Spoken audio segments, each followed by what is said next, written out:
Hello বন্ধুগণ, সুপ্রীতির চ্যানেলে আপনাদের সবাইকে স্বাগত। আজকে আপনাদের একটা নতুন সাবু বানাবো, নতুন ধরনের।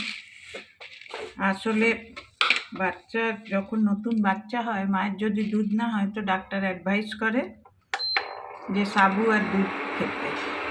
তো অনেকে সাবুটা খেতে পারে না, যেমন আমার বৌমাই পারে না। তো এই সাবুটাকে আমি হালকা রোস্ট করে পাউডার করে দুধের সঙ্গে মিলিয়ে দিই। ওটা কেমন করে করি সেটা আপনাদেরকে আমি দেখাবো। দেখুন, সাবু নিয়েছি, শুকনো ফ্রাই প্যানে সাবুটাকে দিয়ে দিলাম, দিয়ে এটা হালকা একটু রোস্ট করে নেব।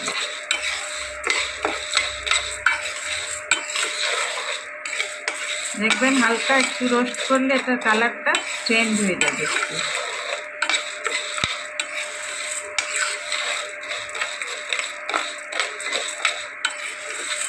তারপরে এইটাকে পাউডারটা আপনি দুধের মধ্যে দিয়ে যদি খান, একদম বোঝাই যাবে না যে দুধ সাবু খাচ্ছেন। আর দুধ সাবুটা বাচ্চার মায়ের জন্য খুবই উপকারী। এই সময় বাচ্চার মাকে তেল মশলা ঝাল কম খেতে বলে, দুধ সাবুটা খাওয়া খুব ভালো। বাচ্চারও পেট ভালো থাকে, বাচ্চার মায়েরও পেটটা ভালো থাকে। হালকা রোস্ট করে নেব। তারপরে এটা যখন ঠান্ডা হবে তখন এটাকে গুঁড়ো করব, মিক্সিতেই গুঁড়ো করে দেয়, একদম আটার মতন ফাইন গুঁড়ো হয়ে যাবে। আর রোস্ট না করলেও হয়, কিন্তু রোস্ট না করলে অত ভালো গুঁড়োটা হয় না। রোস্ট করলে একটু দানাগুলো একটু ক্রিস্পি হয়ে যায়, গুঁড়ো করতে সুবিধা হয়।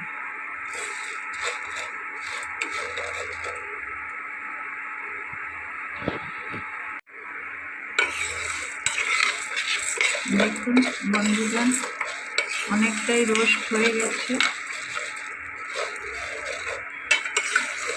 সাবুটা কিসের থেকে তৈরি হয় আপনারা কি জানেন? সাবুটা তৈরি হয় একটা গাছের। আমি আগে জানতাম না, আমি জানতাম এটা কোনো ফলের বিচি বা কিছু। এটা অ্যাকচুয়াল কোনো এক গাছের আঠা। ওই আঠাটা দিয়ে প্রসেসিং করে এই সাবুদানা বানানো হয়। তারপর আমি গুগলে সার্চ করে দেখলাম যে সাবুদানা একটা গাছের আঠা, সেটার থেকেই সাবুদানা হয়। তাতে বড় দানা হয়, ছোট দানা হয়। এখন তো সাবুর আবার আটাও পাওয়া যায়, কিন্তু যেহেতু ওটা কিছু মিক্স থাকে নাকি, সেই জন্য আমি ওটা ইউজ করি না। আমি ডাইরেক্ট সাবুটাকেই রোস্ট করে নিয়ে আর ওইটা গুঁড়ো করে আর রেখে দিই। আর ওইটাকেই দুধের সঙ্গে ফুটিয়ে, দুধের সঙ্গে আপনারা দিয়ে আমি দেখাবো প্রসেসিংটা কেমন করে আমি করি। একদম কন্টিনিউ নাড়তে হবে, ছেড়ে দিলে কিন্তু নিচে লেগে যাবে।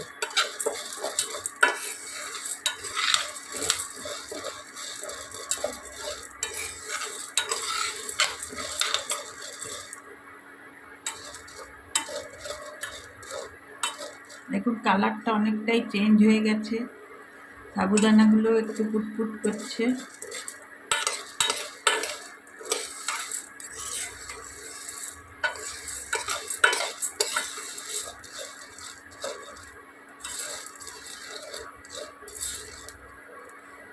আমরা যখন সাবুর পোলাও করি বা সাবুর পায়েস করি, তখনও কিন্তু আমি সাবুটা এমনি করে একটু রোস্ট করে নিই, ড্রাই রোস্ট, কোনো তেল মশলা কিচ্ছু দেওয়ার দরকার নেই। একটু ড্রাই রোস্ট করে নিলে কী হয় না, সাবুটা একদম ঘেঁটে যায় না, বা সাবুর যে আঠা ভাব ওইটা একটু কম হয়ে যায়। তাহলে পায়েসটা খেতেও ভালো লাগে, পোলাওটাও ঝরঝরে হয়। বা খিচুড়ি করুন, ওটাও খুব ভালো হয়।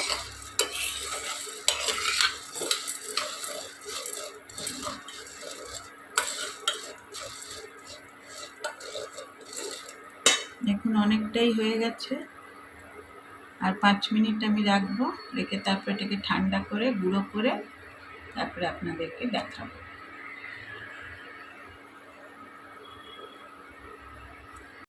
দেখুন বন্ধুগণ, ঠান্ডা হয়ে গেছে, আমি মিক্সির মধ্যে দিয়ে দিয়েছি। এবার এগুলোকে আমি গুঁড়ো করে আপনাদের দেখাচ্ছি। এই দেখুন বন্ধুগণ, সুন্দর গুঁড়ো হয়ে গেছে। আর আমি এই গুঁড়োটা দিয়ে আপনাদের সাবু বানিয়ে দেখাচ্ছি। দেখুন এখানে এই কাপের 1 কাপ জল দিয়েছি। এতে আগে জল দিয়ে একটু সাবুটাকে আমি ফুটিয়ে নেব, তারপরে দুধ দেব।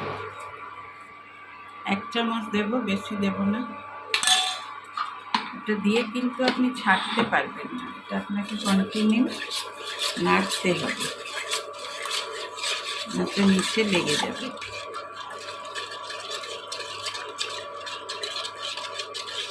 এক্ষুনি দেখবেন কি সুন্দর জমে যাবে। আপনি দেখুন একদম বুঝতেই পারবেন না যে এটা সাবু, একদম পুরো পাউডার হয়ে গেছে। দেখুন এটা জমা কিন্তু শুরু হয়ে গেছে।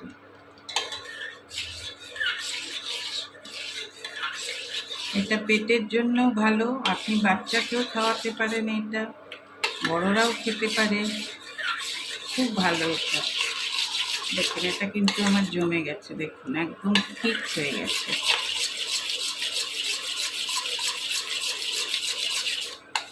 এক চামচ যথেষ্ট। এবার বন্ধ করে দিলাম। এবার এতে একটু দুধ দিয়ে এটা ফুটিয়ে দেব। দেখুন কি সুন্দর হয়ে গেছে সাবুটা আমার। আপনাদের দুধ দিয়ে দেখা, যতটা খেতে চান ততটা দেবেন, যতটা খেতে পারবে যে খাবে ততটাই দুধ দিতে পারবেন, কোনো অসুবিধা নেই। এবারে আপনি এটাকে মিলিয়ে দিন ভালো করে, দেখুন সুন্দর হয়ে যাবে।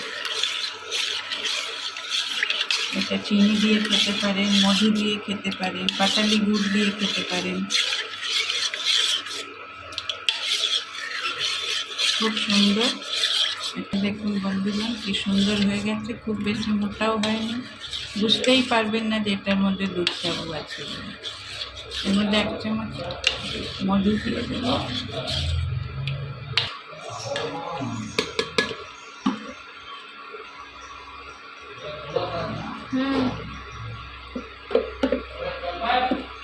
মধুটা আমার শেষ হয়ে গেছে। এই 1 চামচ মধু এটাতে দিয়ে দিলাম। এবার এটা আমার বৌমাকে দিয়ে দেব।